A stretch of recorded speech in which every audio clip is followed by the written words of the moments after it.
ನನ್ನ ತಂದೆ ನೋಡು, ಅಯ್ಯೋ ಎಂತ ರಾಜ್ಕುಮಾರನ ಹೊಟ್ಟೆಲಿ ಎಂತ ಇಲಿ ಹುಟ್ಟಿದೆ ಅಂತ ಅಲ್ಲಿಂದಲೇ ಆರಂಭ ಆಯ್ತು. ಬಣ್ಣನೇ ಇಲ್ಲ, ಇವಳು ಯಾರು ಮದುವೆ ಮಾಡ್ಕೊಡ್ತಾರೆ ಇವಳ ಅಂತ ಹೇಳ್ಬಿಟ್ಟು. ಆದ್ರೆ ನನ್ನ ತಂದೆಗೆ ನನ್ನನ್ನು ಕಂಡ್ರೆ ಅಪಾರ ಪ್ರೀತಿ. ಆಮೇಲೆ ಎಲ್ಲ ನನ್ನ ಎದುರಿಗೆ ಇಡ್ತಿದ್ದಿದ್ದು ಒಂದೇ ಪ್ರಶ್ನೆ, ಈ ಹುಡುಗಿದು ಮದ್ವೆ ಹೆಂಗಾಗತ್ತೆ ಅಂತ.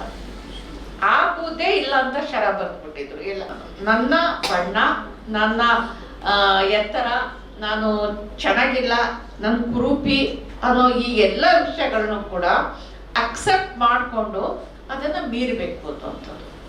ವ್ಯವಸ್ಥೆಯ ವಿರುದ್ಧನೇ ನಿಲ್ಲಬೇಕು ಅಂತ ಹೇಳ್ಬಿಟ್ಟು ಆ ಸಂದರ್ಭದಲ್ಲೇ ಈ ಸಾಲಿಡಾರಿಟಿ ವಿಷಯ ಬಂತಲ್ಲ, ನನಗೆ ಯಾರು ಕಪ್ಪು ಮರಿಗಳು ಯಾರ್ಯಾರಿದ್ರು ಅವ್ರ ಜೊತೆ ಎಲ್ಲ ನನಗೆ ಆತ್ಮೀಯತೆಯನ್ನು ಕೂಡ ಬೆಳೆದ್ಬಿಡ್ತು.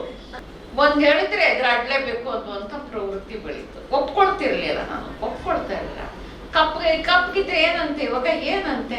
ನನಗೆ ಸಹೋದರಿತ್ವದ ಕಾನ್ಸೆಪ್ಟ್ ತುಂಬಾನೇ ಇಷ್ಟ. ನೀವು ನನ್ನ ಕಥೆಗಳಲ್ಲೂ ಕೂಡ ಅದನ್ನ ಗಮನಿಸಿರ್ಬೋದು.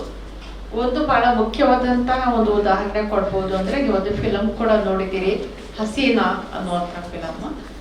ಇದು ಸಣ್ಣ ಕಥೆ, ಅನ್ನೋದು ಕರಿನಾಗರಗಳು ಅನ್ನೋ ಹೆಸರಿನಲ್ಲಿ ಇರುವಂಥದ್ದು.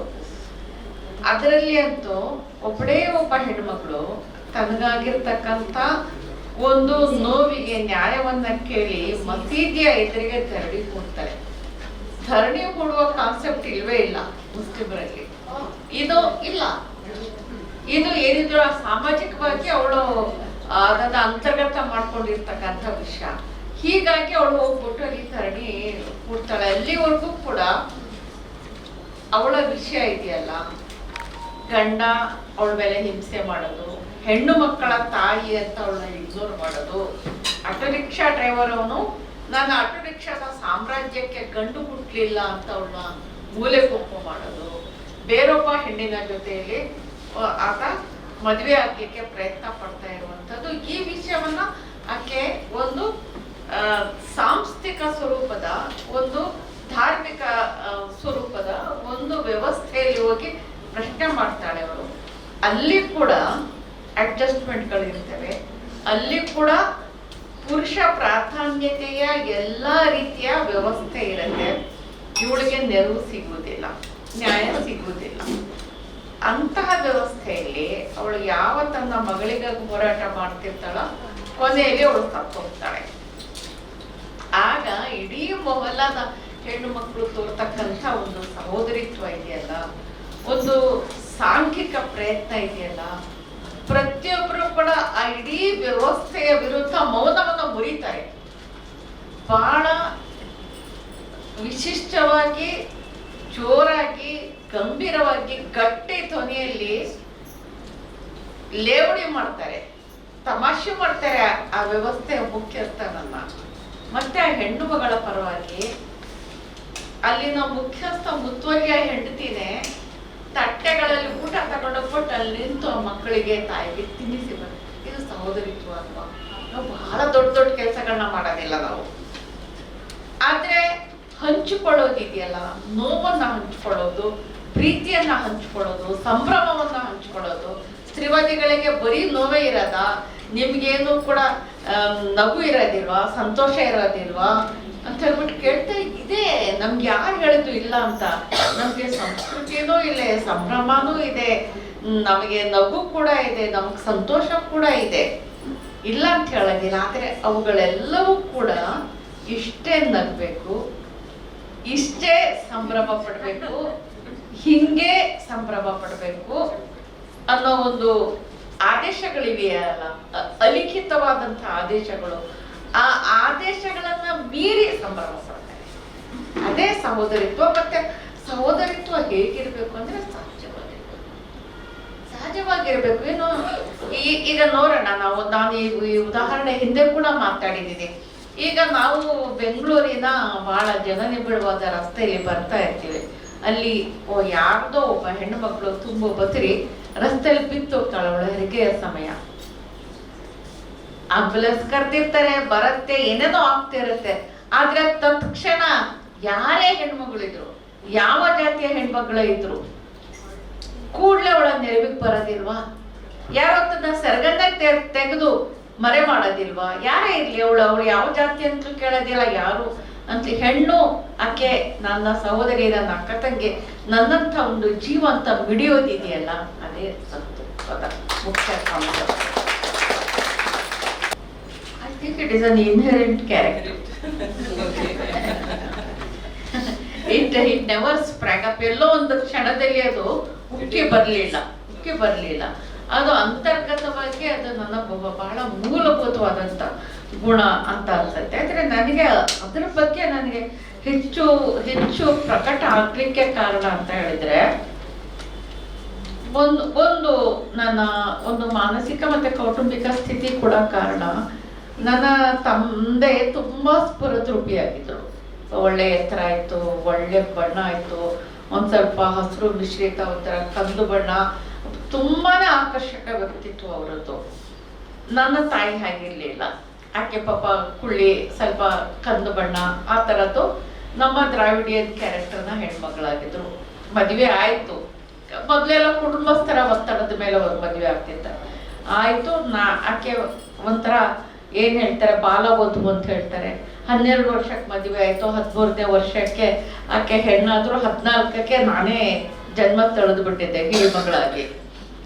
ನಾನು ನನ್ನ ತಾಯಿ ಹಾಗೆ ಹುಟ್ಟಿದಾಗ ಮತ್ತೆ ಎಲ್ಲ ನೋಡ್ಬಿಟ್ಟು ಕಂಪ್ಯಾರಿಸನ್ ಬಂದ್ಬಿಡ್ತು. ನನ್ನ ತಂದೆ ನೋಡು, ಅಯ್ಯೋ ಎಂತ ರಾಜ್ಕುಮಾರನ ಹೊಟ್ಟೆಲಿ ಎಂತ ಇಲಿ ಹುಟ್ಟಿದೆ ಅಂತ ಅಲ್ಲಿಂದಲೇ ಆರಂಭ ಆಯ್ತು. ಬಣ್ಣನೇ ಇಲ್ಲ, ಇವಳು ಯಾರು ಮದುವೆ ಮಾಡ್ಕೊಡ್ತಾರೆ ಇವಳ ಅಂತ ಹೇಳ್ಬಿಟ್ಟು. ಆಮೇಲೆ ಇದು ಹೆಂಗ್ ಹುಡ್ತು ಇವಳ, ನೀವು ಹೆಂಗೆ ಎತ್ಕೋತೀರಿ, ಹೆಂಗೆ ಮುದ್ದು ಮಾಡ್ತೀರಿ ಅಂತ ನನ್ನ ತಂದೆಗೆ. ಆದ್ರೆ ನನ್ನ ತಂದೆಗೆ ನನ್ನನ್ನು ಕಂಡ್ರೆ ಅಪಾರ ಪ್ರೀತಿ. ಆಮೇಲೆ ಎಲ್ಲ ನನ್ನ ಎದುರಿಗೆ ಇಡ್ತಿದ್ದಿದ್ದು ಒಂದೇ ಪ್ರಶ್ನೆ, ಈ ಹುಡುಗಿದು ಮದ್ವೆ ಹೆಂಗಾಗತ್ತೆ ಅಂತ.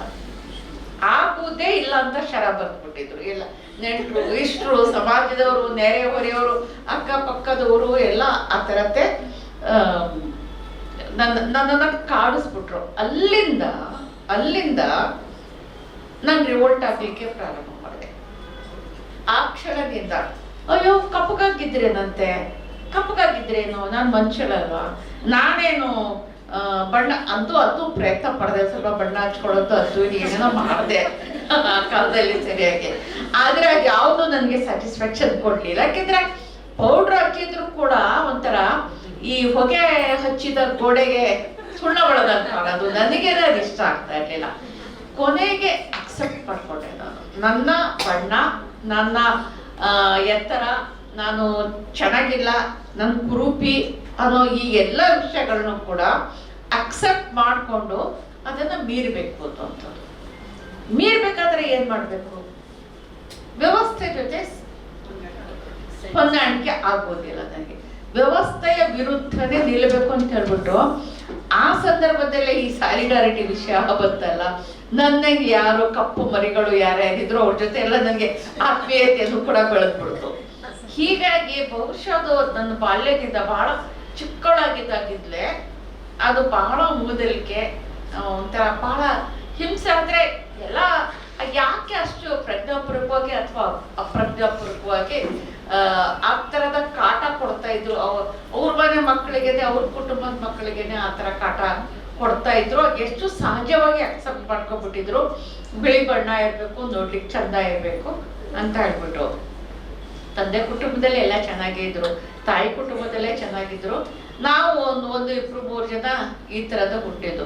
ಆ ಕ್ಷಣ ಇದೆಯಲ್ಲ, ಆ ಒಂದು ಬಹಳ ವ್ಯವಸ್ಥಿತವಾದಂಥ ಮೂದಲಿಕೆ, ಅವ್ಯವಸ್ಥಿತವಾದಂಥ ಒಂಥರ ಆರೋಪ, ವಿನಾಕಾರಣ ನಂದೇನ್ರಿ ತಪ್ಪು ಹೀಗೆ ಹುಟ್ಟಿರೋದಕ್ಕೆ ಅಲ್ವಾ, ಅದು ತಳಿ ಗುಣಗಳು ಅದು ಹೆಂಗ್ ಬಂದು ಪ್ರಾಪ್ತಿ ಆಗಿರುತ್ತೆ ಆ ಥರದ ಅದು ಹುಟ್ಟಿದೀನಿ. ಹೀಗಾಗಿ ಇದ್ರ ಬಗ್ಗೆ ಬಹಳ ಹೆಚ್ಚು ಆಲೋಚನೆ ಮಾಡ್ತಿದ್ದೆ. ಬಹಳ ಚಿಕ್ಕವಳದ್ದಾಗಿರಲಿಲ್ಲ ನಾನು, 1-2ನೇ ಕ್ಲಾಸಲ್ಲಿ ಇದ್ದಾಗಲೇ ನಾನು ಇದ್ರ ಬಗ್ಗೆ ಬಹಳ ಆಲೋಚನೆ ಮಾಡ್ತಾ ಇದ್ದೆ. ಹೀಗಾಗಿ ಆ ಕ್ಷಣದಿಂದಲೇ, ನಾನು ಬಾಲ್ಯದಿಂದಲೇ ಒಂದ್ ಹೇಳಿದ್ರೆ ಎದುರಾಡ್ಲೇಬೇಕು ಅನ್ನುವಂಥ ಪ್ರವೃತ್ತಿ ಬೆಳೀತು. ಒಪ್ಕೊಳ್ತಿರ್ಲಿಲ್ಲ, ನಾನು ಒಪ್ಕೊಳ್ತಾ ಇರಲಿಲ್ಲ. ಕಪ್ಪಗಿದ್ರೆ ಏನಂತೆ, ಇವಾಗ ಏನಂತೆ. ಆಮೇಲೆ ಅದೇ ಸಂದರ್ಭದಲ್ಲಿ ಇವೆಲ್ಲವನ್ನು ಕೂಡ ಮೀರಿ ನಾನು ಬೆಳಿಬೇಕು ಅನ್ನುವಂಥದ್ದು ಎಲ್ಲೋ ಬಹಳ ಅಪ್ರಜ್ಞಾಪೂರ್ವಕವಾಗಿ ನನ್ನ ಮನಸ್ಸಿನಲ್ಲಿ ಮೂಡಿದಂಥ ಒಂದು ಇದು. ಹೌದು, ನಾನು ಸುಂದರವಾಗಿಲ್ಲ, ಬೆಳ್ಳಗಿಲ್ಲ, ಎತ್ತರವಾಗಿಲ್ಲ, ಅದಿಲ್ಲ, ಇದಿಲ್ಲ, ದೈಹಿಕವಾಗಿ ನನ್ನನ್ನ ಯಾರು ಕೂಡ ಮೆಚ್ಚದೇ ಇದ್ರು ಕೂಡ ನಾನು ಸ್ವಲ್ಪ ಬುದ್ಧಿವಂತಿಕೆಯಿಂದ ಕೆಲಸ ಮಾಡೋಣ, ಮತ್ತೆ ಕಲ್ಪನೆಯಲ್ಲಿ ನಾನು ಜಾಸ್ತಿ ಮುಳುಗಿ ಹೋಗ್ತಾ ಇದ್ದೆ. ಅದೇ ಸಂದರ್ಭದಲ್ಲಿ ಅದರ ಸೈಡ್ ಎಫೆಕ್ಟ್ಸ್ ಅಂತ ಹೇಳೋಣ, ನನ್ನ ಈ ಓದಲಿಕ್ಕೆ ಸೈಡ್ ಎಫೆಕ್ಟ್ಸ್, ನಾನು ಬಹಳ ಹೆಚ್ಚು ಕಲ್ಪನೆಯಲ್ಲಿ ಮುಳುಗಿ ಹೋಗ್ತಾ ಇದ್ದೆ. ಆ ಕಲ್ಪನೆಗಳು ಮುಂದೆ ಕಥೆಗಳಾಗಲಿಕ್ಕೆ ಶುರುವಾಯಿತು. ಮತ್ತೆ ಬರವಣಿಗೆ ಒಂದು ಸರಿ ಬರೆದ ನಂತರ ನಾನು ಅದಕ್ಕೆ ಒಪ್ಪಿಗೆನೂ ಬಂತು, ಅದಕ್ಕೆ ತಿರಸ್ಕಾರನೂ ಬಂತು, ಅಲ್ಲೂ ಮೂದಲಿಕೆಗಳು ಬಂದು, ಅಲ್ಲೂ ಬೆದರಿಕೆಗಳು ಬಂದು, ಎಲ್ಲ ಬಂತು. ಆದ್ರೂ ಕೂಡ ಒಬ್ಬ ಹೆಣ್ಣು ಮಕ್ಕಳು ಮೌನ ಮುರಿಯುವಂಥದ್ದು ಮತ್ತು ಬರವಣಿಗೆ ಮಾಡ್ತಕ್ಕಂಥದ್ದು ಇದೆಯಲ್ಲ ಬಹಳ ಪವರ್ಫುಲ್ ಅಂತ. ನಾನು ಬಣ್ಣದಲ್ಲಿ ಪವರ್ಫುಲ್ ಆಗದೆ ಇದ್ರು ಬೇರೆ ರೀತಿಯಲ್ಲಿ ಪವರ್ಫುಲ್ ಆಗ್ಬೇಕು ನಾನು ಅನ್ನುವಂತ ಮನೋಭಾವ ಬಾಲ್ಯದಿಂದಲೇ ಮೂಡಿತು. ಮತ್ತೆ ಬಹುತೇಕ ನಿಮ್ಮಂತ ಜನ ನಾವು ಮೌನಿಗಳಾಗ್ತೀವಿ. ಯಾಕೆಂದ್ರೆ ಮೌನ ಮುರಿಯೋದರ ಬೆಲೆ ಇದೆಯಲ್ಲ ಬಹಳ ಕಷ್ಟ. ವಿಸಲ್ ಬ್ಲೋಯರ್ಸ್ ಅಂತ ಏನ್ ಹೇಳ್ತಾರೆ, ಅವರ ವಿಸಲು ಇಲ್ಲ ಅವರು ಇಲ್ಲ ಹಂಗಾಗ್ಬಿಡ್ತಾ ಇದೆ. ಸೊ ಈ ಒಂದು ಪರಿಸ್ಥಿತಿಯನ್ನ ಹೆಂಗೆ ನಿಭಾಯಿಸ? ನಮ್ಮ ಹತ್ತಿರ ಯಾವುದಿದೆ ಪ್ರಚಾರದ ಸಾಧನ? ನಮ್ಮ ಹತ್ತಿರ ಈ ಡಿಜಿಟಲ್ ಮಾಧ್ಯಮದ ಬಿರುಗಾಳಿ ಎದುರಿಗೆ ನಿಲ್ಲಬೇಕಾದ್ರೆ ನಾವು ಹೇಗೆ ನಿಲ್ಬೇಕು? ಕೈ ಹಿಡ್ಕೊಂಡು ನಿಲ್ಬೇಕಾ? ನಾವೆದ್ದು ನಿಲ್ಲದಿದ್ದರೆ ಅಂತ ನೀವು ಹೇಳುವಂಥದ್ದು ಇದೆಯಲ್ಲ, ನಾವೆದ್ದು ನಿಲ್ಲೋದಾದ್ರೆ ಹೆಂಗೆ ಸ್ಟ್ರಾಟಜಿಗಳನ್ನ ರೂಪಿಸ್ಬೇಕಲ್ಲ. ನಾವು ಹೆಂಗೆ ಎದ್ದು ನಿಲ್ಬೇಕು, ಯಾಕೆ ಎದ್ದು ನಿಲ್ಬೇಕು, ಹೆಂಗೆ ಎದ್ದು ನಿಲ್ಬೇಕು, ಯಾರ ಪರ ಎದ್ದು ನಿಲ್ಬೇಕು, ಯಾರ ವಿರೋಧ ಎದ್ದು ನಿಲ್ಬೇಕು. ರೂಬಿ ಮಾಡಿದ್ರು, ಈ ಹೂಗಳದ ಗಾಯಗಳನ್ನ ನೀನು ಗುಣಪಡಿಸು, ಇಲ್ಲದೆ ಇದ್ರೆ ನನ್ನ ಹೃದಯವನ್ನ ಕಲ್ಲು ಮಾಡು ಅಂತ ಹೇಳಿದ್ರು.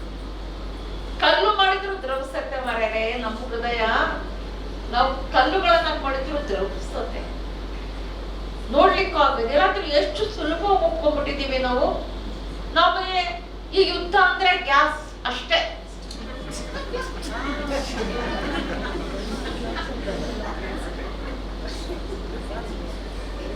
ಅಲ್ಲಿ ಹಿಂದ ರಜೆ ಬಂದು ಒಂದ್ 5 ವರ್ಷದ ಮಗುಗೆ 100 ಬುಲೆಟ್ಗಳನ್ನ ಹೊಡೆದ್ರಲ್ಲ, ಅದು ಒಂದು ಆಸ್ಕರ್ ಹೋಗಿದ್ದಂತ ಫಿಲಂ. ಆ ಫಿಲಂ ನಮ್ಮ ದೇಶದಲ್ಲಿ ತೋರಿಸ್ಬಾರ್ದು ಅಂತೀವಿ.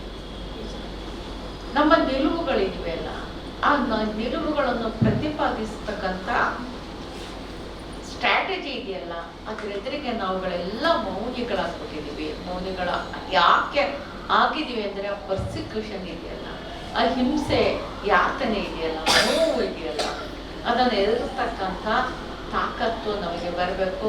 ಇಲ್ಲದೆ ಇದ್ರೆ ನಾವು ರೂಮಿ ಹರೀಶ್ ಹಾಡಿದ ಹಾಗೆ ಕಲ್ಲುಗಳಾಗಿ ಪರಿವರ್ತನೆ ಆಗ್ಬೇಕು. ಆಗ್ತಾ ಇದ್ದೀವಿ, ಆಗ್ಲೇ ಅರ್ಧ ಕಲ್ಲುಗಳಾಗಿ ಪರಿವರ್ತನೆ ಆಗಿದೆ. ನಾವು ಕೆಲವು ಪ್ರಶ್ನೆಗಳನ್ನ ಕೇಳ್ಬೇಕಂತಿದ್ವಿ, ಆದ್ರೆ ಈಗ ಆಡಿಯನ್ಸ್ಗೆ ಕೇಳಲಿ ಅಂತ ನಾವು ಇಷ್ಟಪಡ್ತೀವಿ. ಯಾಕಂದ್ರೆ ನಮ್ಮ